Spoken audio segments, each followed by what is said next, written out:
الحمد لله وكفى وسلام على عباده الذين اصطفى أما بعد فأعوذ بالله من الشيطان الرجيم بسم الله الرحمن الرحيم وكذلك جعلنا في كل قرية أكابر مجرميها ليمكروا فيها وما يمكرون إلا بأنفسهم وما يشعرون وقال تعالى إذا زلزلت الأرض زلزالها وأخرجت الأرض أثقالها وقال الإنسان ما لها يومئذ تحدث أخبارها بأن ربك أوحى لها يومئذ يصدر الناس أشتاتا ليروا أعمالهم فمن يعمل مثقال ذرة خيرا يره ومن يعمل مثقال ذرة شرا يره. وعن أبي هريرة رضي الله عنه قال قال رسول الله صلى الله عليه وسلم إذا اتخذ الفيء دولا والأمانة مغنما والزكاة مغرما وتعلم لغير الدين وأطاع الرجل امرأته وعق أمه وأدنى صديقه وأقصى أباه وظهرت الأصوات في المساجد وساد القبيلة فاسقهم وكان زعيم القوم أرذلهم وأكرم الرجل مخافة شره وظهرت القينات والمعازف وشربت الخمور ولعن آخر هذه الأمة أولها فارتقبوا عند ذلك ريحا حمراء وزلزلة وخسفا ومسقا وقذفا وآيات تتابع كنظام قطع سلكه فتتابع أو كما قال رسول الله صلى الله عليه وسلم رواه الترمذي. اللهم صل وسلم وبارك على سيدنا ومولانا محمد يا رب صل وسلم دائما ابدا على حبیبک خیر الخلق کلہم. بعض روایت میں قیامت کی علامتوں کا بھی ذکر اس طور پہ آیا ہے اور کچھ ایسی برائیاں ہیں جو اگر امت کے اندر عموم کی شکل اختیار کر جائیں جس کو وبا کی شکل کہا جاتا ہے، یعنی اکثر لوگ اس میں مبتلا ہو جائیں، تو اللہ تعالیٰ اس کی وجہ سے دنیا کے اندر بھی آبادیوں کو خراب فرما دیتے ہیں، انسانوں کو ہلاک فرماتے ہیں اور تباہی اور بربادی کے مناظر بہت کثرت سے دیکھنے میں آنے لگتے ہیں. تو مختلف احادیث کے اندر اس قسم کی برائیوں کا اور اس قسم کے معاملات کا ذکر ہے. گزشتہ 10 12 15 دن پہلے سمجھ لیں کہ ہمارے ملک پاکستان میں جو زلزلہ آیا تھا اس کے حوالے سے میں نے آپ کے سامنے پچھلے جمعۃ المبارک کے اندر کچھ تھوڑی بہت بات کی تھی کہ زلزلہ کیوں آتا ہے. تو اگر آپ میڈیا کے ذریعے سے کسی بات کو سمجھنا چاہیں گے تو میڈیا چونکہ گمراہی کا ایک بہت بڑا مجموعہ ہے تو وہ ہر لائن کی چیز کو غلط کر کے یا سائنس کی لائن سے پیش کر کر لوگوں کا ذہن اس طرف نہیں آنے دیتا جو اصل حقائق ہیں. تو میں نے مختصر طور پہ آپ کو بتایا تھا کہ زلزلوں کے آنے کی جو وجہ ہے اس کے پیچھے کوئی بھی سائنس وجہ بیان کرے وہ سب ثانوی درجے کی ہیں. ٹھیک ہے، ان کا ایک اپنا علم ہے، ان کی اپنی ایک تحقیق ہے، بالکل لیتاً ہم کسی چیز کا انکار نہیں کرتے، لیکن وہ ساری چیزیں ثانوی درجے کی ہیں. جو حقیقت ہے وہ ہے جو اللہ نے کہا ہے اور اس کے رسول نے کہا. حقیقت وہ ہے جو اللہ نے کہا ہے اور اس کے رسول علیہ السلام نے کہا ہے. حقیقت وہ ہے جو اللہ نے فرمایا ہے اور اس کے پیارے نبی علیہ السلام کا فرمان ہے. وہ کیا ہے کہ جب زمین پر بے حیائی یعنی زنا کثرت سے ہونے لگتا ہے تو اللہ تعالیٰ اس کی وجہ سے اموات اور ہلاکتوں کو بہت زیادہ بڑھا دیتے ہیں اور اس اموات اور ہلاکت کے اندر ایک بڑا سبب زلزلہ بنا کرتا ہے. اور یہ زلزلوں کا آنا، زمین کا ہلنا، دراصل زمین پر کیے جانے والی اس برائی کا پیش خیمہ ہوتا ہے، اور اس برائی کا اثر ہوتا ہے جس برائی کو ہر زمانے کے اندر، ہر شریعت کے اندر، حتیٰ کہ شریعت اور مذہب کے نہ ماننے والے لوگ بھی جو شرفاء کے قبیل سے ہیں، ان کے نزدیک یہ کام اور یہ چیز بری سمجھی جاتی ہے، چاہے وہ کافر ہی کیوں نہ ہو، چاہے وہ یہودی کیوں نہ ہو، وہ نصارہ کیوں نہ ہو، وہ ہنود کیوں نہ ہو، وہ مجوسی کیوں نہ ہو، حتیٰ کہ وہ لا مذہب دہریے ہی کیوں نہ ہو، ہر جگہ اس کو برا سمجھا جاتا ہے۔ لیکن چونکہ نفس آزاد ہو چکے ہیں، خیالات آزاد ہو چکے ہیں، قوم کو آزادی کے نام کے اوپر ورغلایا جا چکا ہے، اس لیے ہر قوم اور ہر مذہب و ملت کے اندر یہ برائی راسخ ہو کر اس حد تک دل و دماغ پر اثر انداز ہو چکی ہے کہ لوگوں نے اس کو اب اپنے حقوق میں داخل کرنا شروع کر دیا ہے، کہ جیسے بھوک میں کھانا کھانا میرا حق ہے، اور پیاس میں پانی پینا میرا حق ہے، اور سخت سردی کے اندر گرم لباس کا پہننا میرا حق ہے، اور گرمی کے موسم کے اندر سایہ اور ٹھنڈک میرا حق ہے، اس طرح جوان ہونے کے بعد اگر ہجیان کی کیفیت میرے اوپر طاری ہو رہی ہے تو اس کی تکمیل کے لیے جو بھی ذریعہ اور جو بھی طریقہ اور جو بھی راستہ ملے اس کو پورا کرنا میرا حق ہے، اس کو اپنا رائٹ بنایا ہے۔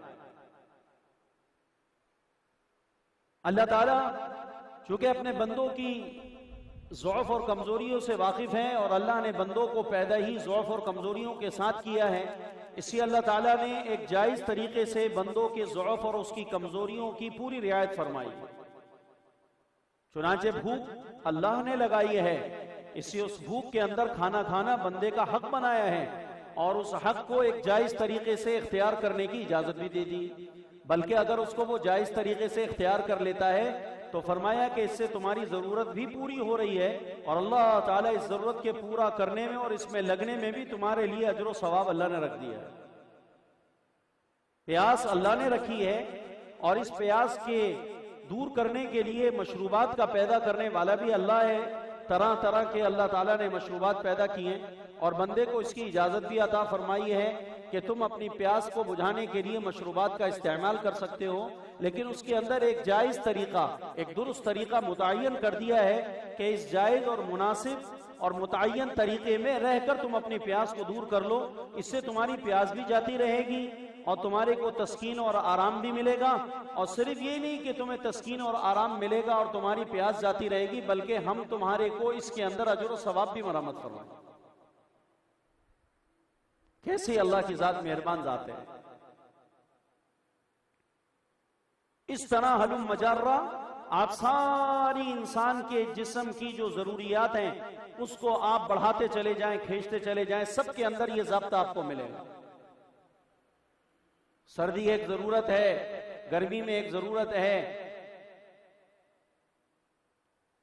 اس کا انتظام اللہ نے ایک جائز اور مناسب طریقے سے اللہ نے رکھ دیا ہے اور متعین کر دیا ہے، اس میں رہتے ہوئے کرو، ثواب بھی ہے اور تمہاری ضرورت بھی پوری ہو جائے گی، کوئی منع نہیں۔ تو اللہ پاک نے انسان کو ضعیف بنایا ہے، اور اللہ تعالیٰ نے انسان کو کمزور بنایا ہے خلقتاً، اور اس کے اندر طرح طرح کے اللہ تعالیٰ نے جذبات اور طرح طرح کی ضروریات اللہ تعالیٰ نے ودیعت رکھ دی ہیں، اور ان ضرورتوں کے پورا کرنے کا اللہ نے اس دنیا کے اندر ایک جائز اور متعین اللہ تعالیٰ نے انتظام بھی فرما دیا۔ فرمایا جائز اور متعین اس انتظام میں رہ کر تم اپنی ضروریات پوری کرو، تمہارے لیے اس میں اجر ہے، اجر ہے اس میں کوئی منع نہیں ہے۔ اس بات کو کی وضاحت کے لیے یہ حدیث بتا دینا شاید زیادہ مفید ہوگا کہ ایک موقع پر اللہ کے پیارے نبی علیہ الصلوۃ والسلام نے صحابہ سے فرمایا کہ جب کوئی مرد اپنی بیوی کے منہ میں لقمہ دیتا ہے اور اس کو لقمہ کھلاتا ہے تو اللہ تعالیٰ اس کو صدقے کا اجر عطا فرماتے ہیں، اور آپ نے فرمایا ایک موقع پر جب کوئی مرد اپنی بیوی سے ملاقات کرتا ہے تو اللہ تعالیٰ اس ملاقات کرنے پر دونوں کو صدقے کا اجر عطا فرماتے ہیں۔ کس کا اجر ملتا ہے؟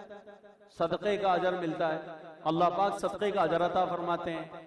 تو تو صحابہ نے کہا یا رسول اللہ وہ تو اپنی ضرورت اور اپنے خواہش کے لیے، اپنے ہجیان کو دور کرنے کے لیے اپنے گھر والوں سے ملا ہے، وہ تو اپنے گھر والی سے ملاقات اپنے ہجیان اپنی خواہش کی بنیاد پر اس نے کیا ہے، اس پر بھی اس کے لیے کیا اجر ہے اور ثواب ہے اور صدقے کا اجر ہے؟ آپ علیہ الصلوۃ والسلام نے ارشاد فرمایا جس کا مفہوم ہے بتاؤ، اگر یہ اپنی خواہش کو، اسی خواہش کو پورا کرنے کے لیے کسی غیر عورت کے پاس چلا جاتا تو کیا اس کو زنا کا گناہ ملتا کہ نہ ملتا؟ صحابہ نے کہا اس سے ملتا۔ فرمایا جب یہ غلط ذرائع سے اپنی خواہش کو پورا کرتا تو اس کو گناہ ملتا، جب اس نے متعین اور بتائے ہوئے طریقے پر اپنی خواہش کو پورا کرا تو اللہ نے اس میں اس کے لیے اجر رکھ دیا ہے، اللہ نے اس کے لیے اجر رکھ دیا کہ اللہ تعالیٰ کو اپنے بندوں کا ضرورتوں میں لگنا، پوری کرنا، اللہ کو اس سے کوئی اس سے اللہ پاک کو پریشانی نہیں ہے، کسی قسم کا اللہ کو کوئی اس کے اندر جو ہے نا وہ ممانعت کا کوئی پہلو اللہ کی طرف سے نہیں۔ ٹھیک ہے بھائی، جب تمہیں نیند آ رہی ہے تو سو گے اور کیا کرو گے، اس لیے کہ نہ سونا تو اللہ کی شان ہے، بھوک لگ رہی ہے تو کھانا کھاؤ گے اس لیے کہ کھانا بھوکا ہی کھایا کرتا ہے، اللہ کی ذات اس سے پاک ہے کہ اس کو بھوک نہ لگے۔ موسیٰ علیہ السلام کے بعد قوم آئی، قوم بھی ناسمجھ ہوتی ہے، اور آ کر موسیٰ علیہ السلام سے کہنے لگی اَیَنَامُ رَبُّکَ، کیا آپ کے پروردگار سوتے بھی ہیں؟ اللہ تعالیٰ کو نیند بھی آتی ہے، اور ایک روایت میں آتا ہے کہ یہی سوال موسیٰ علیہ السلام کے دل میں پیدا ہوا تو جبرائیل علیہ السلام سے ملاقات ہوئی، اور جبرائیل علیہ السلام سے موسیٰ علیہ السلام نے پوچھا کہ اللہ رب العزت سوتے بھی ہیں؟ لیکن صحیح بات بظاہر یہ معلوم ہوتی ہے کہ یہ قوم ہی کا سوال تھا۔ تو موسیٰ علیہ السلام کی قوم بنی اسرائیل نے آ کر کہا اَیَنَامُ رَبُّکَ، یا موسیٰ آپ کے پروردگار سوتے بھی ہیں، آرام کرتے ہیں؟ ان کے ذہن میں یہ تھا کہ جب آدمی زیادہ دیر جاگتا رہتا ہے، کام کرتا رہتا ہے، بہت سارے کام ذمے وہ کرتا ہے تو اس کا جسم تھک جاتا ہے، اور وہ جناب جو ہے اس پر نیند کا غلبہ ہوتا ہے، اور جب تک وہ سو نہ لے فریش نہیں ہوتا وہ نیند سے آدمی کی تھکاوٹ اور آدمی کا سارا جو ہے وہ اثر جو کام کاج کی وجہ سے اس کے جسم پہ پیدا ہوا وہ دور ہو جاتا ہے۔ اللہ نے نیند کو کیسی زبردست چیز بنایا، کیسی زبردست چیز بنایا۔ تو موسیٰ علیہ السلام نے تو قوم کو کوئی جواب نہ دیا، اللہ تعالیٰ نے جبرائیل علیہ السلام کو بھیجا اور کہا کہ جاؤ میرے موسیٰ سے کہو کہ وہ اپنے دونوں ہاتھوں کے اندر ایک ایک چراغ اٹھا لے، اور چراغ میں ہو تیل، اور تیل ڈال کے چراغ اپنے ہاتھ میں لے لے اور چراغوں کو روشن کر دے اور اس کو ہاتھ میں رکھ کے بیٹھ جائے۔ بنی اسرائیل کو موسیٰ علیہ السلام نے کہا کہ تمہارے سوال کے جواب میں جبرائیل یہ حکم لے کر آئے میرے پاس کہ اللہ تعالیٰ نے کہا ہے کہ اپنے دونوں ہاتھوں میں چراغ لے لو اور اس کے اندر تیل ڈال کے اس کو روشن کرو۔ موسیٰ علیہ السلام ہاتھ میں چراغ لے کے بیٹھ گئے۔ اب بیٹھے کوئی گھنٹہ گزرا، کوئی 2 گھنٹے گزرے، کوئی 3 گھنٹے گزرے، کوئی 4 گھنٹے گزرے، 5 گھنٹے، 6 گھنٹے۔ موسیٰ یہ چراغ بجھنا نہیں چاہیے، یہ چراغ بجھنا نہیں چاہیے، یہ چراغ گرنا نہیں چاہیے۔ اب موسیٰ اب ایک انسان کے نا ویل پاور کتنا ہوتا ہے، اب ہاتھ ایسے کر کے آپ ذرا بیٹھ جاؤ، اور بیٹھے گھنٹے، 2 گھنٹے، 4 گھنٹے، 6 گھنٹے، 8 گھنٹے، 10 گھنٹے گزرے۔ اب موسیٰ علیہ السلام کو جھوکانا شروع ہوا، ہے جھوکا آتا ایک دم ہاتھ ہلتے، ایک دم فوراً سمجھ جاتے کہ حکم ہے کہ یہ گرنا نہیں چاہیے چراغ۔ تو موسیٰ علیہ نبینا علیہ السلام پھر دوبارہ چوکنے ہو جاتے اور اس کے اپنی نیند کو بھگاتے اور پھر اپنے ہاتھوں کو سنبھالتے، یہاں تک کہ ہوتے کب تک رہتا یہ مسئلہ۔ آخرکار موسیٰ علیہ السلام کو ایسی زبردست نیند آئی کہ جناب وہ گرے اور ہاتھ ان کے ڈھیلے پڑے اور دونوں چراغ زمین پہ گر کے ٹوٹ گئے۔ وہ شیشے کے چراغ، اس میں تیل اور اس کے اندر آگ روشن، وہ چراغ گر کے ٹوٹ گئے۔ اللہ تعالیٰ نے کہا اے موسیٰ اپنی قوم کو جا کر بتا دو کہ یہ آسمان و زمین کا سارا نظام ہزاروں سال سے ایسی چل رہا ہے، قائم و دائم ہے۔ اگر وہ رب جس نے ان سب کو پیدا کیا ہے اگر وہ اس کو تھام کے نہ رکھا ہوا ہوتا اور وہ سونے میں مشغول ہو جاتا ہے تو یہ سارا نظام درم برم ہو جاتا۔ ان اللہ یمسک السماوات والارض ان تزولا، ان اللہ یمسک السماوات والارض ان تزولا۔ وَلَئِنْ زَالَتَا إِنْ أَمْسَكَهُمَا مِنْ أَحَدٍ مِّن بَعْدِي، اللہ ہی وہ ذات ہے جس نے آسمانوں کو زمینوں کو تھام رکھا ہے. زمینیں اگر ہلتی نہیں ہیں، زمینوں میں اگر زلزلہ نہیں آتا، زمینیں اپنی جگہ سے حرکت نہیں کرتی، اور آسمان اپنی جگہ پہ ٹھہرا ہوا ہے، اور کوئی اس کو اوپر سے کسی زنجیر نے لٹکایا ہوا نہیں ہے، اور نیچے سے کسی عمود اور کسی ستون کے ذریعے سے اس کو سہارا نہیں دیا گیا. اللہ تعالیٰ نے آسمان کو کیسا پیدا فرمایا ہے، کیسے اللہ نے آسمان کو پیدا فرمایا، کتنی بڑی چھت ہے. یہ چھوٹی سی چھت کتنے سارے ستونوں پر کھڑی ہوئی ہے. اور کہا اللہ تعالیٰ نے اس کو باقاعدہ بطور احسان، خلق السماوات بغیر عمد ترونہا، ہم نے آسمانوں کو بغیر ستونوں کے پیدا کیا. تم اپنی آنکھوں سے دیکھ رہے ہو کہ تمہیں چھت نظر آتی ہے، کالم تمہیں کوئی ستون نظر نہیں آتا. جہاں جاؤ چھت ہے، جہاں جاؤ چھت ہے. امریکہ چلے جاؤ، یورپ چلے جاؤ، انگلینڈ چلے جاؤ، بر صغیر کے اندر چلے جاؤ، پورے وسط ایشیا میں چلے جاؤ، روس میں چلے جاؤ، چائنا میں چلے جاؤ، ویتنام میں چلے جاؤ، جاپان کے اندر آپ چلے جائیں، سوڈان میں آپ چلے جائیں، ملیشیا میں آپ چلے جائیں، انڈونیشیا میں آپ چلے جائیں، تھائی لینڈ میں آپ چلے جائیں، امریکہ آپ چلے جائیں، برطانیہ چلے جائیں، سوئٹزرلینڈ آپ چلے جائیں، آپ دنیا کے کسی بھی جنگل میں، بحر و بر کے اندر چلے جائیں، سمندروں میں آپ چلے جائیں، آپ کو ہر جگہ یہ نیلی چھتری، نیلا آسمان پھیلتا ہوا منتہے نظر تک، دور تک آپ کو نظر آئے گا. اور یہ چھت نظر آئے گی. کہیں پر کسی ملک کے اندر ایک ستون بھی آپ کو ایسا نظر نہیں آئے گا جس ستون نے اس چھت کو سہارا دے رکھا. کہیں نظر نہیں آئے، کہیں بھی نظر نہیں آئے گا. ان اللہ یمسک السماوات والارض ان تزولا، اللہ ہی وہ ذات ہے، بے شک اللہ وہ ذات ہے جس نے آسمانوں کو زمینوں کو تھاما ہوا ہے. آسمان و زمین کو جس نے تھاما ہوا ہے اس بات سے کہ زمین اپنی جگہ سے حرکت کر جائے اور آسمان اپنی جگہ سے حرکت کر کے نیچے آ جائے، آسمان ٹوٹ جائے، زمین ٹوٹ پھوٹ کر جائے. اللہ تعالیٰ نے اس کو روک رکھا ہے. وَلَئِن زَالَتَا إِنْ أَمْسَكَهُمَا مِنْ أَحَدٍ مِّن بَعْدِهِ، اور اگر اللہ تعالیٰ زمین کو ٹوٹنے کی اجازت دے دیں، آسمان کو ٹوٹنے کی اجازت دے دیں، اور آسمان کے اوپر سے اللہ اپنا سہارا، اپنا امر نکال دیں، زمین پہ سے اللہ اپنا امر نکال دیں، تو زمین آسمان ٹوٹ پھوٹنے کے قریب ہو جاتا ہے. تو بتاؤ، اگر آسمان اور زمین اپنی جگہ سے دوسری جگہ جانے کا ارادہ کرے اور اللہ تعالیٰ اس کو منع نہ کرے اور اللہ کا امر اس کو نہ روکے، تو وَلَئِن زَالَتَا إِنْ أَمْسَكَهُمَا مِنْ أَحَدٍ مِّن بَعْدِهِ، کون ہے کائنات کے اندر جو آسمانوں کو اللہ کے علاوہ تھام لے گا؟ کون ہے جو زمینوں کو اپنی جگہ پر تھامنے پر مجبور کر دے گا اللہ کے علاوہ؟ كَإِنَّهُ كَانَ حَلِيمًا غَفُورًا، اللہ کے علاوہ کوئی ذات ہے جو تمہیں نظر آتی ہے سارے کائنات کے نظام کو ٹھیک ٹھیک چلانے میں؟ اور اللہ کے علاوہ کوئی ہے جس نے آسمان و زمین کو تھاما ہوا ہے؟ اللہ کے علاوہ کوئی ذات نہیں. بولو بھائی، اللہ کے علاوہ کوئی ذات نہیں ہے. آسمان اپنی جگہ پر ہے، اللہ کے امر سے ہے. زمینیں اپنی جگہ پر ہیں، اللہ کے امر سے ہیں. تو موسیٰ علیہ نبینا علیہ السلام کے ہاتھ سے وہ دونوں چراغ جو کانچ کے تھے گر گئے، ٹوٹ گئے، اور سارا تیل بکھر گیا اور چراغ. تو اللہ تعالیٰ نے کہا کہ جاؤ قوم کو جا کر بتاؤ کہ میں اللہ کا پیغمبر ہوں، میں اللہ کا پیغمبر ہوں. اور اللہ کے بعد اگر کسی کا سب سے بڑا درجہ ہے تو وہ کون ہوا کرتے ہیں؟ نبی ہوا کرتے ہیں. نبیوں کا درجہ سب سے بڑا ہوتا ہے.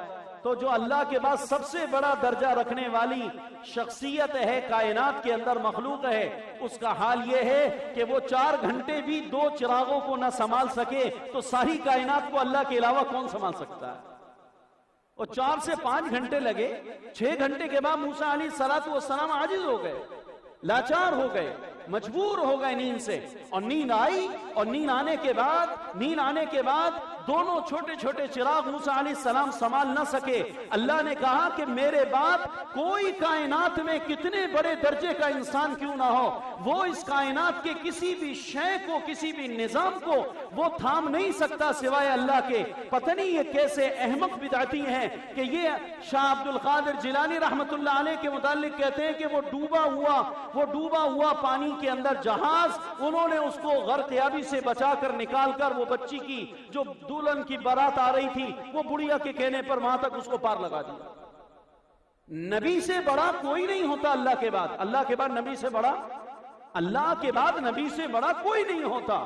کائنات میں اگر اللہ کے بعد کسی کے لیے بڑائی ہے تو بعد خدا بزرگ تو ہی قصہ مختصر.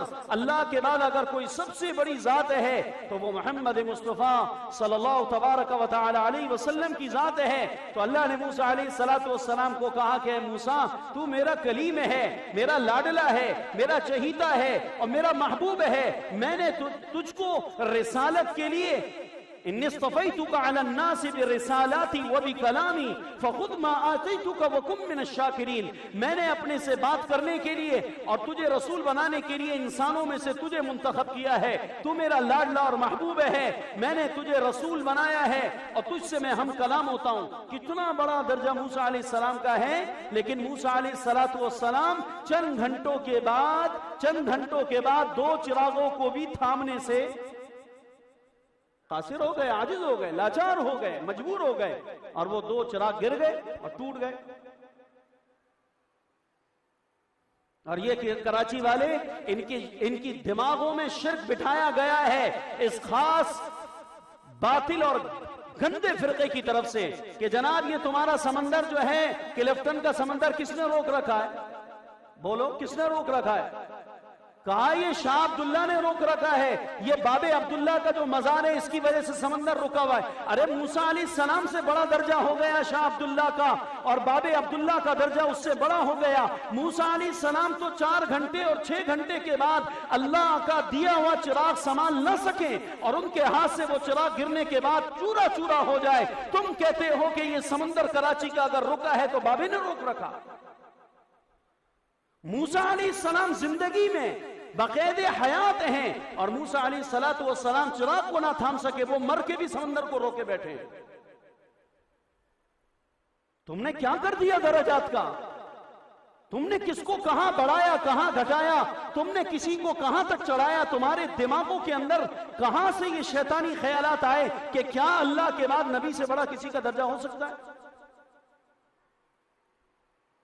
سمندر اگر اپنی حد میں قائم ہے تو اس کو روکنے والا صرف کون ہے؟ بولو, زور سے بولو, کون ہے؟ صرف اللہ ہے. ساری دنیا کے سمندروں کو اپنی حد میں باقی رکھنا اور ساری دنیا کے سمندروں کو اپنے حدود کے اندر قائم رکھنا صرف اللہ کے امر سے ہے. آج اللہ کا امر کسی کنارے سے نکل جائے, اس کنارے سے سمندر نکل کے پوری دنیا کی آبادی کو غرق کر دے گا.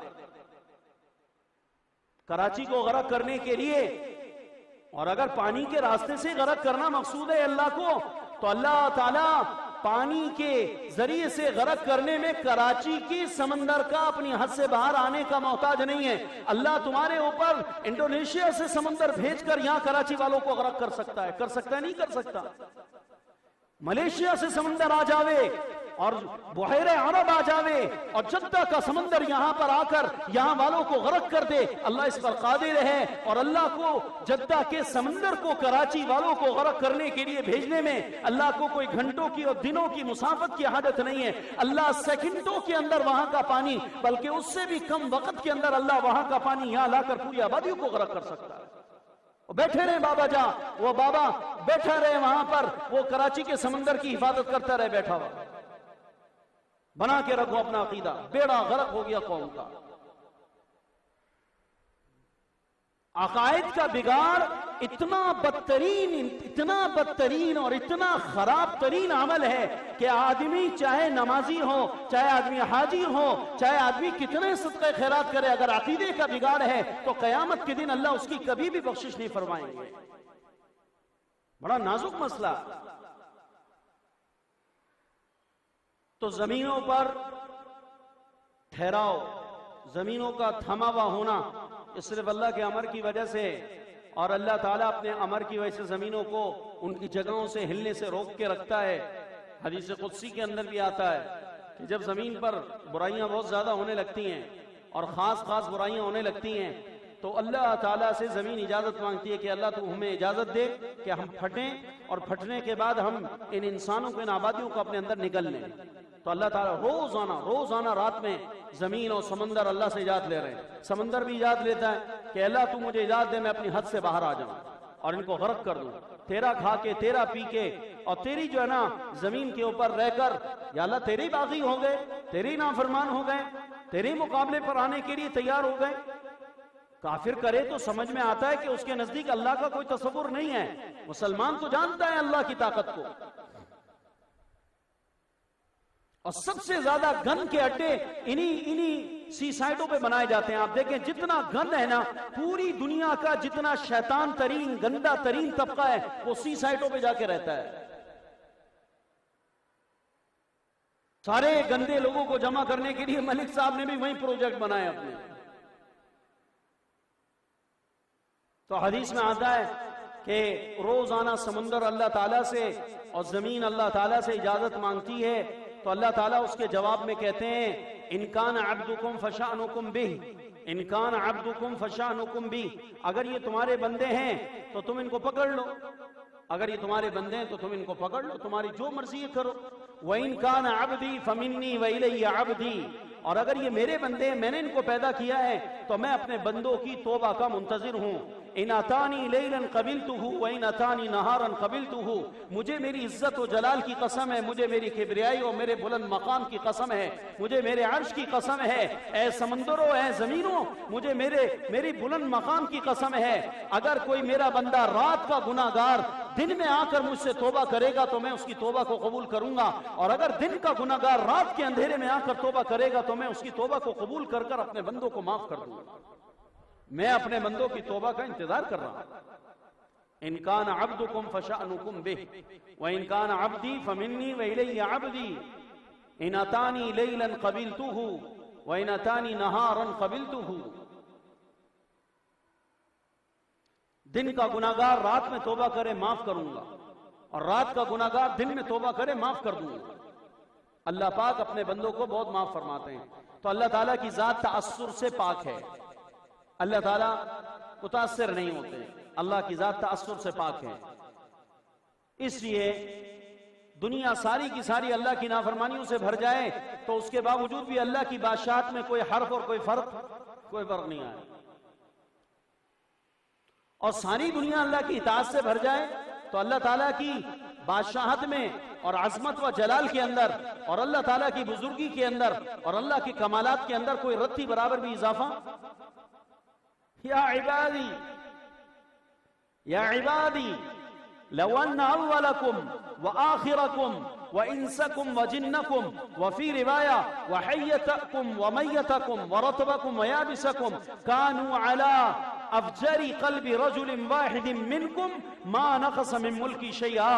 اے میرے بندو، اگر تمہارے اولین اور تمہارے آخرین اور تمہارے مرد اور تمہاری عورتیں اور سارے انسان اور سارے جنات اور سارے زندہ اور سارے مردہ اور سارے کے سارے دنیا کے رہنے والے اگر سب مل کر فساق و فجار بن جاؤ اور فاسق و فاجروں والی اور گندے انسانوں والی زندگی پر فیصلہ کر کے آ جاؤ کہ ہم میں سے کسی نے بھی اللہ کی بات کو نہیں ماننا، طے کر لو آپس میں، ریفرنڈم ہو جائے تمہارا آپس میں اتحاد ہو جائے اس بات پر کہ تم سب اللہ کے باغی بن کر اور اللہ کی نافرمانی پر زندگی گزارو گے، ایک انسان بھی ایک نیکی نہیں کرے گا، تو اللہ کہتے ہیں ما نقص من ملکی شیئا، تم سب کا اس پر ریفرنڈم کر لینا اور اس پر تمہارا اتفاق کر لینا کہ تم سارے میرے نافرمان ہو جاؤ گے، اس کی وجہ سے میری بادشاہت میں ذرہ برابر کوئی کمی واقع نہیں ہوگی. وَيَا عِبَادِي لَوْ أَنَّ أَوَّلَكُمْ وَإِنسَكُمْ وَجِنَّكُمْ وَرَطْبَكُمْ وَيَابِسَكُمْ وَحَيَّكُمْ وَمَيَّتَكُمْ كَانُوا عَلَىٰ أَتْقَىٰ قَلْبِ رَجُلٍ وَاحِدٍ مِّنكُمْ مَا زَادَ فِي مُلْكِي شَيْئًا. اے میرے بندو، اگر تمہارے اولین اور تمہارے آخرین اور تمہارے سارے مرد ساری عورتیں اور سارے خشکی کے اور طریقے رہنے والے اور سارے زندہ و مردہ اس بات پر اتفاق کر لو کہ ہم سب اللہ کے پرہیزگار بندے بن کر زندگی گزاریں گے، جیسے ایک متقی شخص ہوتا ہے اس کی طرح سارے بن جاؤ گے، تو یاد رکھو کہ تمہارا تقوی اور پرہیزگاری کو اپنا شعار بنا لینا، اور پوری کائنات کے اندر ایک بھی بندہ بندی میرا نافرمان نہ ہو تو اس کی وجہ سے میری بادشاہت میں کوئی اضافہ نہیں. کیسے اللہ تعالیٰ مستغنی ہے، کیسے اللہ تعالیٰ مستغنی ہے، ہمارے سجدوں کی اللہ کو حاجت نہیں ہے. اس لیے کہتے ہیں جب آدمی سجدے میں جا کر کہتا ہے رکوع میں جا کے کہتا ہے سبحان ربی الاعلی سبحان ربی العظیم. انسان سجدے کی تسبیح پڑھتا ہے اور رکوع کی تسبیح پڑھتا ہے تو اس میں اللہ تعالیٰ کی پاکی بیان کرتا ہے. کیا بیان کرتا ہے؟ سجدے میں ہم کیا کہتے ہیں؟ سبحان ربی الاعلی. پاک ہے میرے پروردگار کی، میرے رب کی ذات پاک ہے تمام نقائص اور عیوب سے، اور وہ بڑی بلند تر ذات ہے. تو جب سجدے کے اندر اللہ تعالیٰ کا بندہ، اللہ کی بندی اللہ تعالیٰ کی پاکی کو ان الفاظ میں بیان کرتا ہے کہ جناب سبحان ربی، میرا پالنہار، میرا پروردگار وہ ہر نقائص سے پاک ہے، عیب سے پاک ہے، جو بلند تر ہے. تو رب کی طرف سے جواب آتا ہے کہ میرا بندہ تیری پاکی کے بیان کرنے سے میری پاکی میں اضافہ تو نہیں ہوتا، البتہ جب تو میری پاکی بیان کرتا ہے تو میں تیری ناپاکی کو زائل کر دیتا ہوں. تو میری پاکی کو بیان کرتا ہے تو میری پاکی کے بیان کرنے سے میری پاکی میں اضافہ نہیں ہوتا، البتہ تیری گند دھل جاتی ہے، تیری ناپاکی کا اثر ختم ہو جاتا ہے. تو میں نے تجھے اپنی پاکی کے صیغے اور کلمات جو عطا کیے ہیں، اس سے مقصود میرے کو اپنی پاکی تیری زبان سے بیان کروانا نہیں ہے کہ میں اس کا محتاج ہوں اور تیرے پاکی کے بیان کرنے سے میری پاکی میں اضافہ ہوتا ہے، البتہ تمہارے اندر جو ناپاکی وہ دور ہو جاتی ہے، وہ دور ہو جاتی ہے. تو جب بھی سجدہ کریں، رکوع کریں اور رکوع کی تسبیح پڑھیں تو اس میں اس کا استدعا کریں، یا اللہ تو پاکی پاک ہے، لیکن یہ پاکی جو ہم بیان کر رہے ہیں تیری اس لیے کہ تو ہماری ناپاکی کو دور کر دے. تو اللہ پھر دکھائے گا، اللہ ناپاکی کو دور کرے گا. اللہ کیسا کرے گا؟ پھر موت کے وقت وہ جو خوشی کا منظر آوے گا نا سامنے، ساری حقیقت کھل جائے گی. جب انسان نماز کی پابندی کرتا ہے تو اللہ تعالیٰ اس کے سارے گناہوں کو معاف کر دیتے ہیں. جو نماز میں سجدہ ہے تو بھائیو بات یہ چل رہی ہے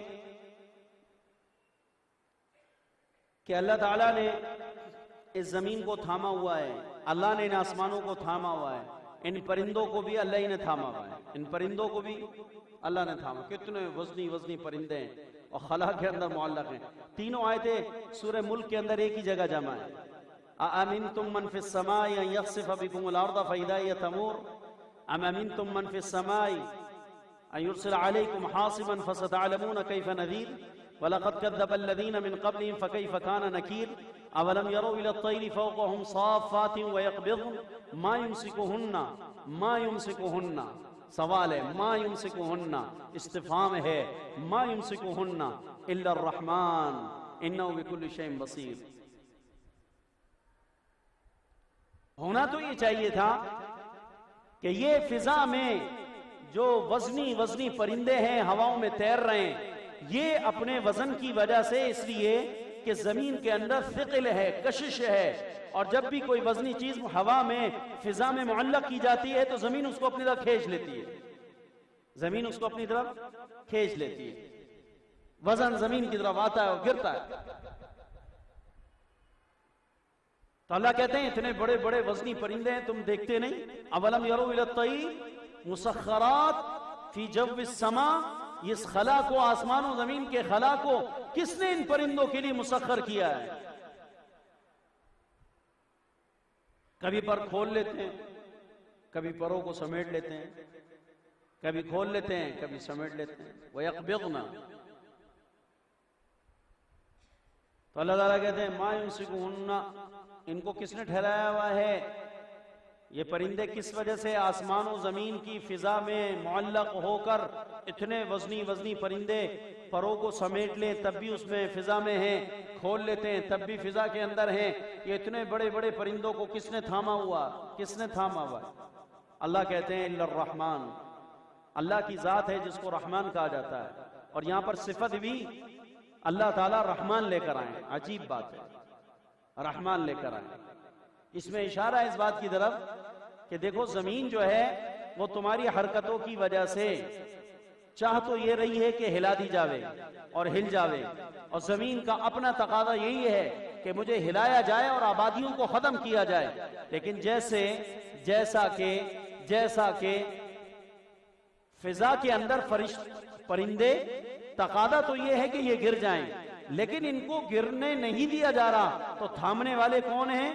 اللہ ہیں، رحمان نے تھام رکھا ہے۔ فرمایا اس رحمان کی یہ صفت رحیمیت ہے اور اس صفت مہربانی ہے کہ گرنا ان کا تقاضا ہے، اصل ان کا گرنا ہے، لیکن جیسے پرندے فضاؤں کے اندر ٹھہرے ہوئے ہیں، تھمے ہوئے ہیں، ایسے ہی تم لوگوں کو زمین کے اوپر ہم نے ٹھہرا رکھا ہے، اور یہ ہمارے رحمان ہونے کی دلیل ہے کہ تم ہمارے نافرمان ہو چکے، اس کے باوجود بھی ہم زمین کو ہلنے کا حکم نہیں دے رہے، اور اگر ہم زمین کو ہلنے کا حکم دے دیں تو زمین ساری آبادیوں کو آن کی آن کے اندر ختم کر کے زیرو کر دے، باوجود اس کے کہ تمہارے اندر وہ سارے کام پیدا ہو گئے جن کاموں کا نتیجہ جن کاموں کے نتیجے میں زمین کا ہلنا یقینی ہے، جن کاموں کے نتیجے کے اندر سرخ آندھیوں کا آنا یقینی ہے، جن کاموں کے نتیجے کے اندر چہروں کا بدل کر بندر اور خنزیر بنایا جانا یقینی ہے، جن کاموں کے وجہ سے انسانوں کے اوپر آسمانوں سے پتھروں کی بارش کا آنا یقینی ہے۔ 15 باتیں ایک ہی روایت میں امام ترمذی رحمۃ اللہ علیہ نے نقل کی ہیں۔ باب علامات الساعہ کے تحت صاحب مشکات بھی اس کو لے کر آئے جس میں قیامت کی علامتوں کا باب ہے، اس کے اندر یہ روایت ہے۔ ابو ہریرہ رضی اللہ عنہ کہتے ہیں کہ اللہ کے پیارے نبی علیہ الصلوۃ والسلام نے ارشاد فرمایا اذا اتخذ الفیء دیوالا والامانۃ مغنما والزکاة مغرما وتعلم لغیر الدین وأطاع الرجل امرأته وعق أمه وأقصى أباه وأدنى صديقه وظهرت الأصوات في المساجد وصاد القبيلة فاسقهم وكان زعيم القوم يرذلهم وظهرت الأصوات في المساجد وظهرت القينات والمعازف وشربت الخمور ولعن آخر هذه الأمة أولها فارتقبوا عند ذلك ريحا حمراء وزلزلة وخصفة ومسخة وقذفة وآيات تتابع كنظام قطع سلكه فتتابع أو كما قال عليه الصلاة والسلام رواه الترمذي كذا في المشكات۔ اللہ کے پیارے نبی نے فرمایا کہ جب تم دیکھو کہ دنیا کے اندر سرکاری مال کو ذاتی ملک سمجھا جانے لگے، جو مال غنیمتیں ہیں، جو سرکاری مال ہے، جب لوگ ذاتی مال بنا کر اس کے اندر بے دریغ تصرف شروع کر دیں، ساری دنیا میں ایسا ہو رہا ہے۔ آپ سرکاری خزانوں کے اندر جو بھی موجودہ حکومت ہوتی ہے، آپ اس کا تصرف اور اس کا اختیار دیکھیں، وہ کس طرح ارباب اقتدار حکومتی دولت کو، سرکاری خزانے اور سرکاری مال کو جو عوام سے ٹیکس لے کر وصول کیا جاتا ہے اور غریب عوام کے اوپر ظالمانہ اور جابرانہ ٹیکسوں کا نظام لگانے کے بعد ان لوگوں سے پیسے وصول کیے جاتے ہیں، اس پیسے کو یہ ارباب اقتدار سرکار حکومت جو ہے وہ اپنے چہیتوں میں، اپنے لاڈلوں میں، اپنے چاہنے والوں میں، اپنی آل اولاد کے اندر اور اپنے جو ہے وہ پارٹی کے لوگوں کے اندر کس طرح بے دریغ خرچ کرتے ہیں، کیسے اس کے اوپر ان کا استعمال ہے۔ تو آپ نے فرمایا اذا اتخذ الفیء دیوالا، جب مال غنیمت کو دولت قرار دیا جانے لگے، مال غنیمت یعنی سرکاری مال، وہ مال جس کے اندر اجتماعیت ہے، یعنی اجتماعی مال جس میں سارے مسلمانوں کا حق ہے، اس مسلمانوں کے اجتماعی حقوق والے مال پر جب ارباب اقتدار اور جب سرکار کے لوگ اور سرکار کے خزانوں کے اوپر متعین لوگ اس کو اپنا ذاتی مال بنا لیں، اور آپ نے فرمایا والامانۃ مغنما، اور جب تم دیکھو کہ دنیا کے اندر امانتیں جن لوگوں کے پاس رکھی گئی ہیں اور جن لوگوں کے ذمہ امانتیں سپرد کی گئی ہیں، انہوں نے امانتوں کو مال غنیمت بنا لیا ہے، جیسا کہ مال غنیمت میدان سے ملنے والا مجاہدین کے لیے مال پاکیزہ ترین مال ہوتا ہے، حلال ترین مال ہوتا ہے، اور وہ ان کا ذاتی حق ہوتا ہے، تو ایسے لوگ امانت کے مال کو مال غنیمت سمجھ کے ہڑپ کرنے لگے۔ امانت رکھواؤ کسی کے پاس، وہ اس کو کیسے ختم کرتا ہے۔ ایک نوجوان لڑکا میرے پاس آیا روتا ہوا، کہنے لگا ایک صاحب نے 20 لاکھ روپے میرے مار لیے ہیں، وہ میرے رشتہ دار ہیں اور میرے باپ کے مقام کے اوپر ہیں۔ واقعی اس کے باپ کے مقام ہے، اس کا سسر ہے۔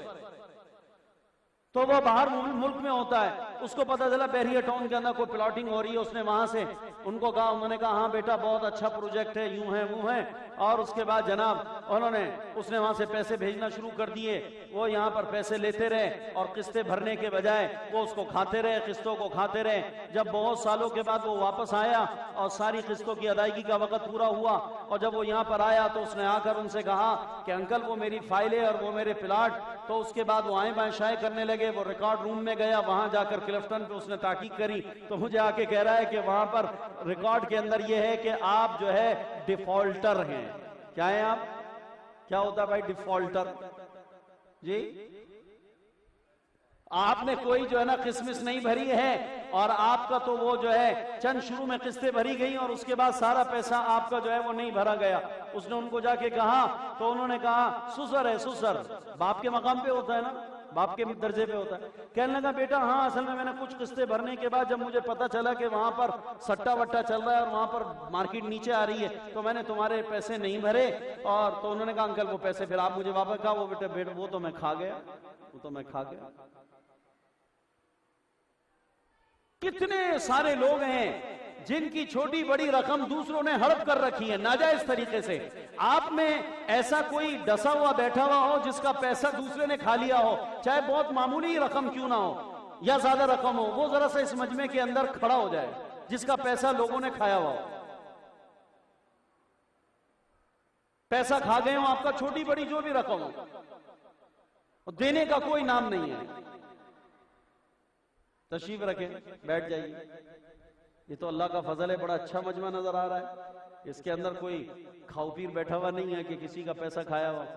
اچھا یہ میں اگر کہوں گا کہ کوئی کسی کا دبا کے بیٹھا ہوا ہے تو وہ کھڑا ہو جائے تو وہ سمجھے گا شاید میرے نیچے ہی دبا ہوا ہے، اٹھوں گا تو مال نیچے سے نکل جائے گا، اس لیے اٹھے گا ایک بھی نہیں۔ بھائی اس میں کوئی ایسا بیٹھا ہوا ہے جس نے کسی کا مال دبایا ہوا ہے تو وہ ذرا سا کھڑے ہو جائے، انشاءاللہ ایک بھی نہیں کھڑا ہوگا۔ کسی نے کسی کا مال دبایا ہوا ہے، کوئی ہے اس میں ایسا؟ او بابا یہ سارے دودھ کے دلارے ہیں، یہ سب دودھ کے دھلے ہوئے ہیں، اس میں ایک بھی نہیں ہوگا ایسا کہ جس نے کسی کا مال دبایا ہوا، ایک بھی نہیں ہوگا۔ کوئی ہے ایسا اس میں جس نے کسی کا مال کھایا ہوا ہے؟ نہیں ہوگا۔ حالانکہ ہوں گے، سینکڑوں ہوں گے، میرے ہی کتنے کھائے بیٹھے میرے سامنے ہیں، ابھی نام لے لے کے کھڑا کروں بے عزتی ہو جائے گی۔ نا پکا یقین ہے واپس نہیں کریں گے، لیکن یہ مجمع میں نہیں کہتا کہ میں نے معاف کر دیا ورنہ اور آزاد ہو جائیں گے۔ ہو سکتا ہے تنہائی میں کہہ دوں، کہا تو نہیں ہے ابھی تک۔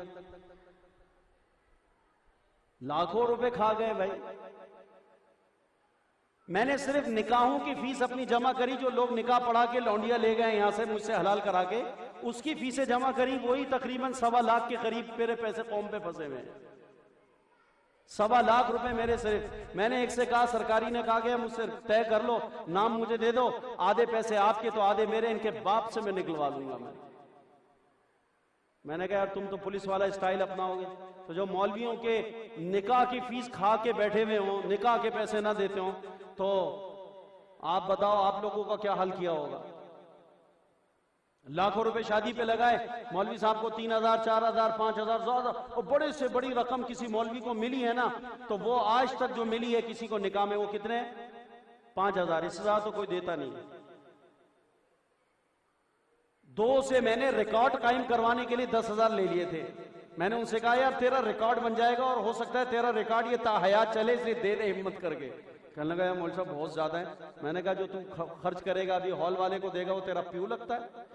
اس کو تو جا کر جو ہے اتنے کا ہال بک کرا گیا، کہا 2.5-3 لاکھ کا، 3 لاکھ روپے کا ہال بک کرا کر آیا۔ اور مولانا بجلی گھر صاحب انہوں نے بڑا تماشا کیا تھا۔ مولانا بجلی گھر صاحب جو رحمۃ اللہ علیہ بڑے پشاور کے بڑے ایک عالم تھے، بہت بڑے عالم تھے، بڑے مزاحیہ بھی تھے اور بڑے بدماش مزاج کے بھی تھے۔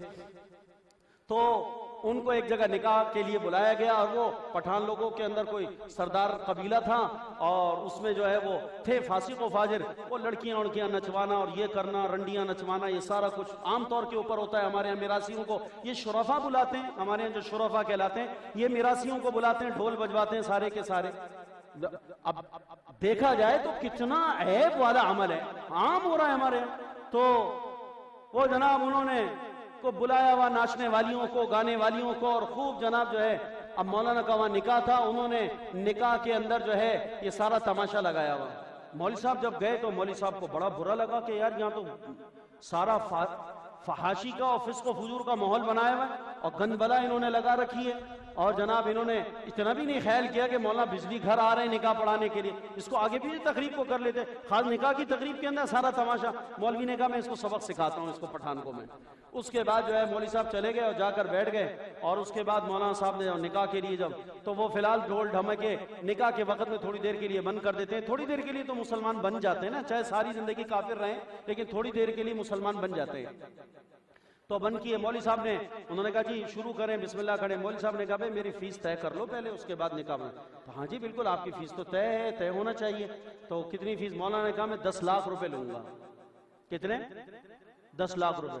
وہ تو ساری پوری برادری کی آنکھیں پھٹی کی پھٹی رہ گئے. 10 لاکھ روپے؟ مولانا نے کہا ہاں 10 لاکھ روپے میری فیس ہے. مولوی صاحب کیا کہہ رہے ہیں آپ؟ مولانا نے کہا میں صحیح کہہ رہا ہوں. ہاں ہوش میں ہو؟ کہا تم ہوش میں ہو؟ میری زبان صحیح کہہ رہی ہے، تیرے کان صحیح سن رہے ہیں کہ نہیں سن رہے؟ کہا میں 10 لاکھ روپے لوں گا. ریئل واقعہ بتا رہا ہوں آپ کو، پکی بات بتا رہا ہوں آپ کو. تو مولانا نے کہا 10 لاکھ روپے لوں گا. تو وہ جناب کہنے لگے 10 لاکھ روپے تو بہت بڑی رقم ہوتی ہے. مولانا نے کہا کہ یہ جو تو نے ناچنے والی بلائی ہیں، گانے والی بلائی ہیں، ان سے کتنے میں طے کیا ہے؟ یہ سارا کا سارا جو ناچ گانے پہ کھانا اور یہ سارا خرچہ کر رہا ہے کتنا؟ کہنے لگا تقریباً 2.5 لاکھ روپے کا اس کے اوپر خرچہ آ رہا ہے.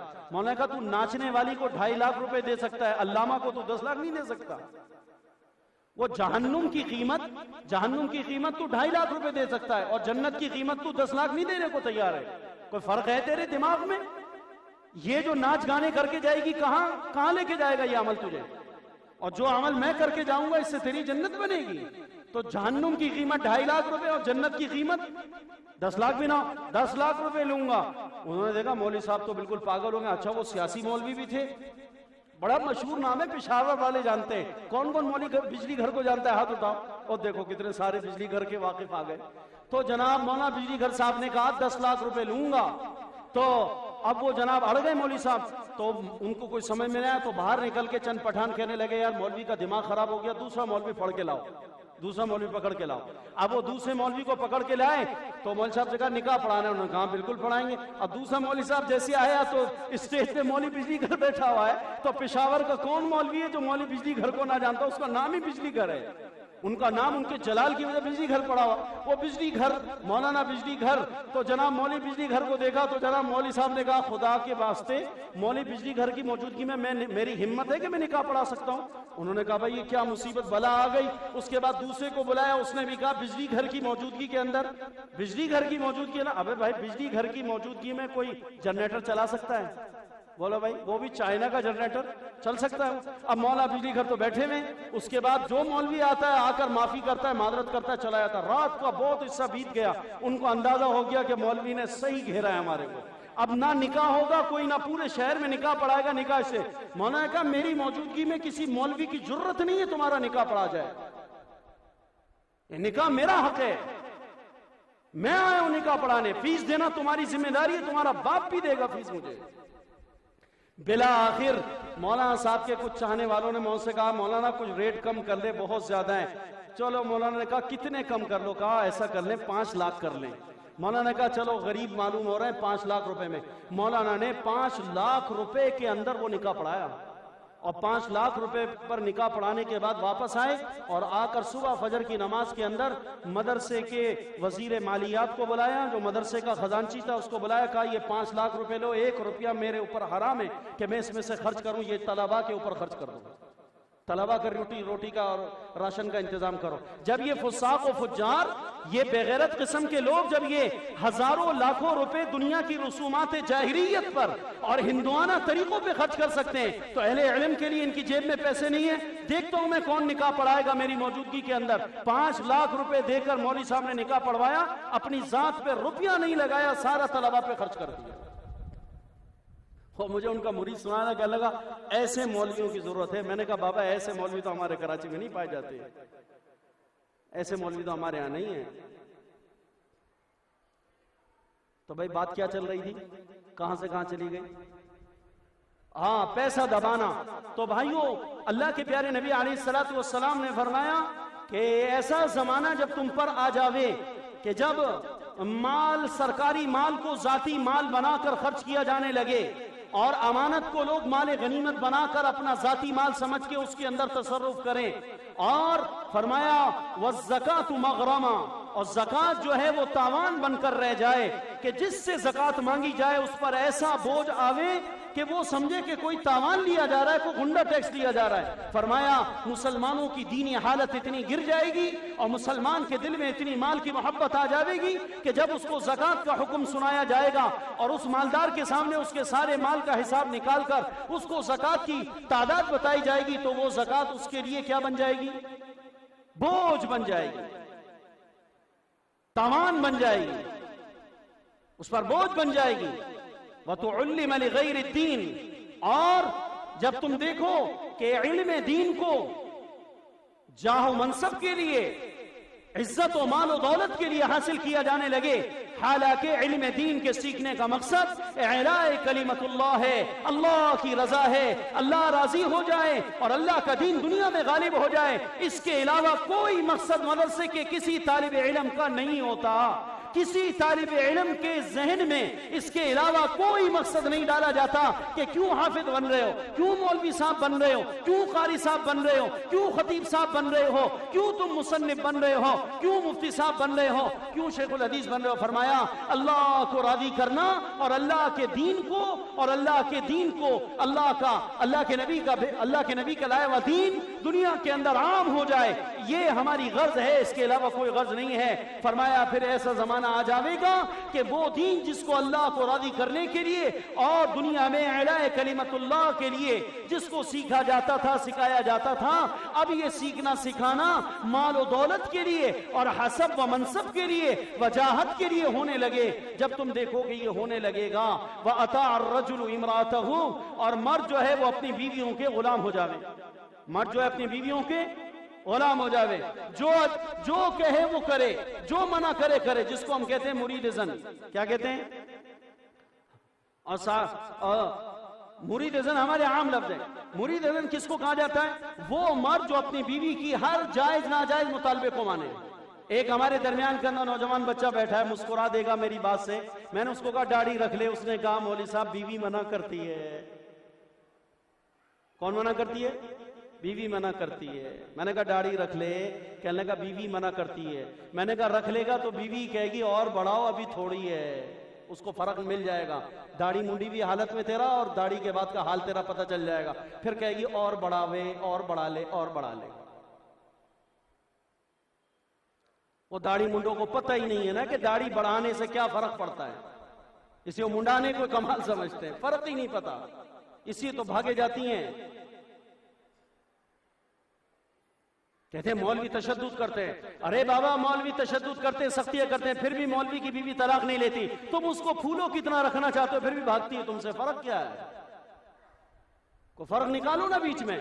مولوی سختی کرتے ہیں، مولوی سختی کرتے ہیں، ملا یوں کرتے ہیں، ملا یوں کرتے ہیں، پھر بھی نہیں طلاق لیتی ہے ملا سے، پھر بھی نہیں بھاگنا چاہتی، اور تم اس کو سونے کا لقمہ دیتے ہو، کہتی رہتی نہیں تیرے ساتھ۔ نہیں دماغ میں آتا، نہیں فرق آتا۔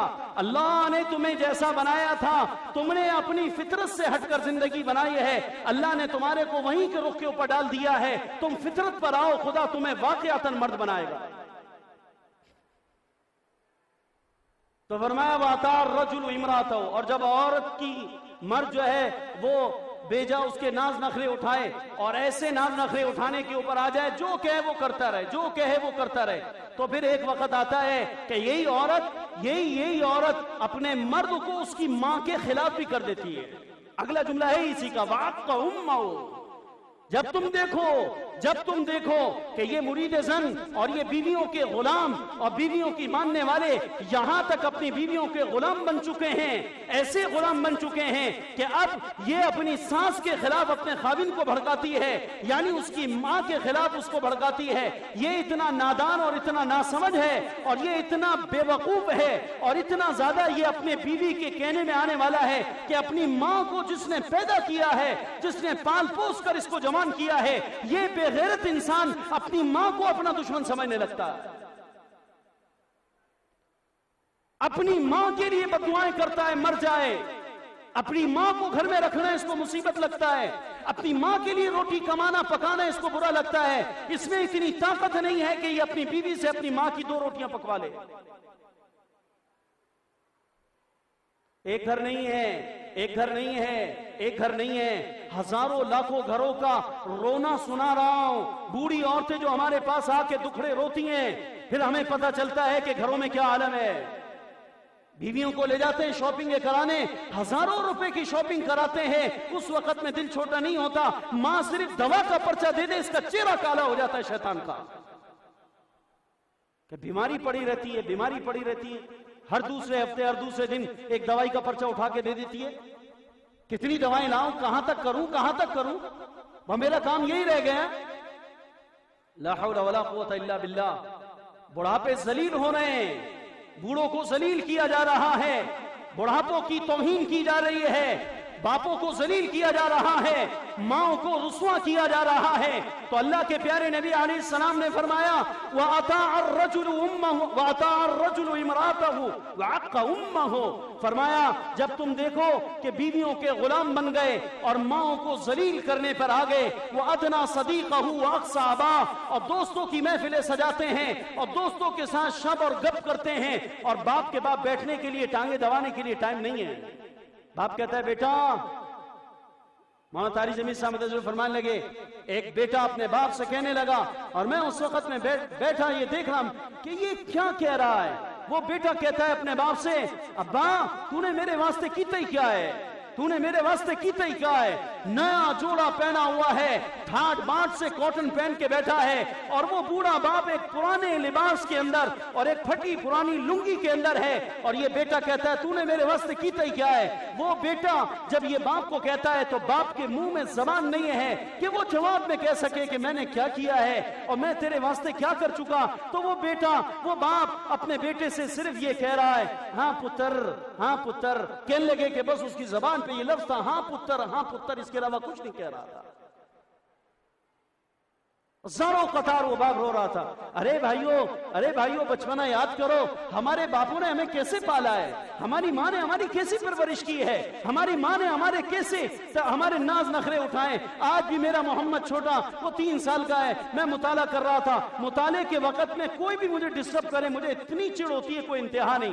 میری بیوی آ جائے، بچیاں آ جائیں، کوئی بچہ آ جائے، ڈانٹ کے بھگاتا ہوں، پتہ نہیں ہے کہ میرے کو جمعہ پڑھانا ہے، پتہ نہیں ہے کہ میرے جمعہ پڑھانا ہے، پتہ نہیں کس پہ میں احسان کرتا ہوں جمعہ پڑھا کے اور مطالعہ کر کے، تو میں ڈانٹتا ہوں۔ وہ بیٹا میرا آیا اور بیٹا میرا آ کر ایک کتاب لے کر آیا، اس میں سے ایک چیز نکالتا ہے، بابا یہ کیا؟ میں نے کہا بیٹا یہ، پھر چلا گیا، اس کا پھر منٹ کے بعد بابا یہ کیا ہے؟ میں نے کہا یہ، پھر چلا گیا، میں کہا بابا کیا یہ کیا ہے؟ بار بار میرے آتا رہا جاتا رہا، اور میرے دل کی محبت تھی کہ میں مطالعے کو روک روک کے اپنے بیٹے کو انکار نہیں کر رہا تھا اور اس کو میں جواب دے رہا تھا۔ آج کی بات بتا رہا ہوں آپ کو، میں نے کہا یہ بچہ بڑے ہو کے کہے گا ابا آپ نے میرے واسطے کیتا ہی کیا ہے؟ پھر کتنا دکھ ہوگا، کتنا صدمہ ہوگا۔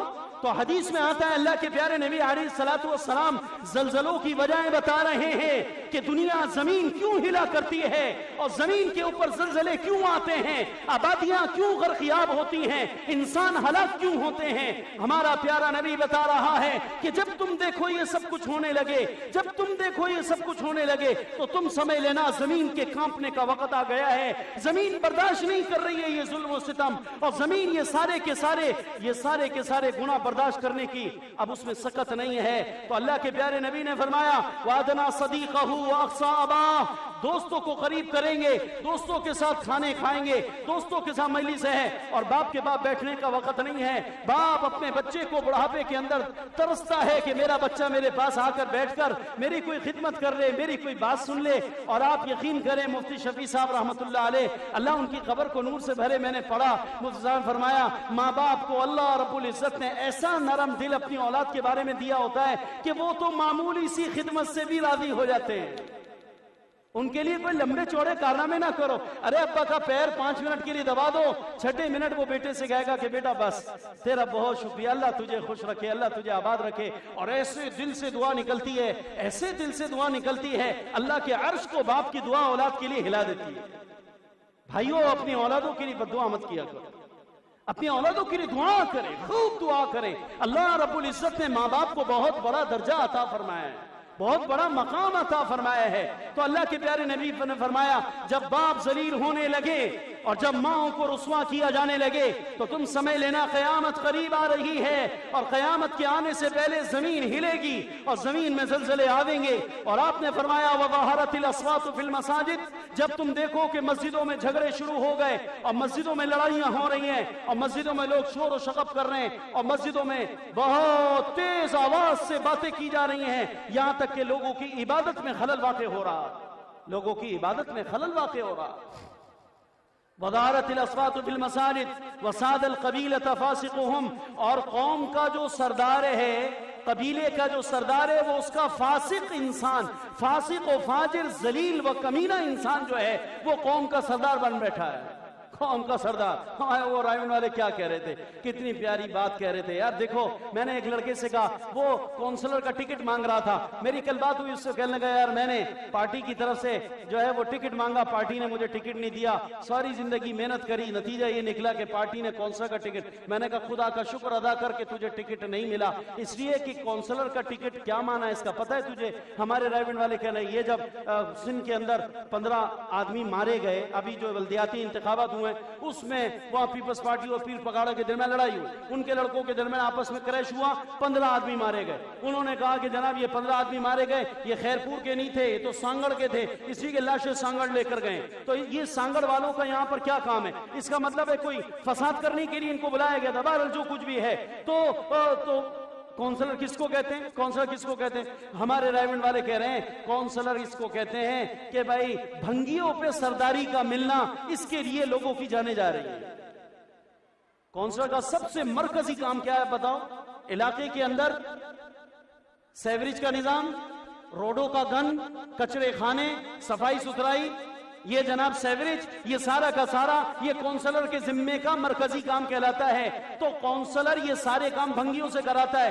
بھنگیوں کا سردار بننے کے لیے اتنی جانیں ارزاں ہو گئیں اور اتنی جانیں انسان کی جو ہے وہ نیچے چلی گئی. ایک مسلمان کی جان کی قیمت کا یہ عالم ہو گیا کہ بھنگیوں کا سردار بننے پر 15 آدمیوں کی لاشیں اور جانیں نکل رہی ہیں، قتل کیا جا رہا. کیا حالت ہو گئی؟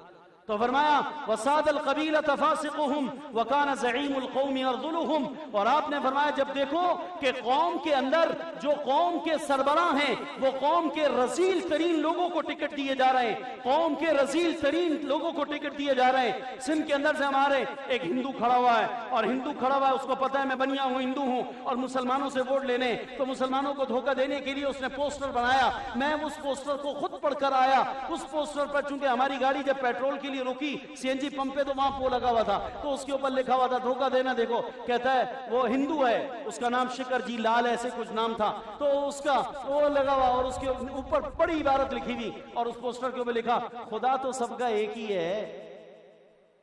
کیا لکھا ہوا تھا؟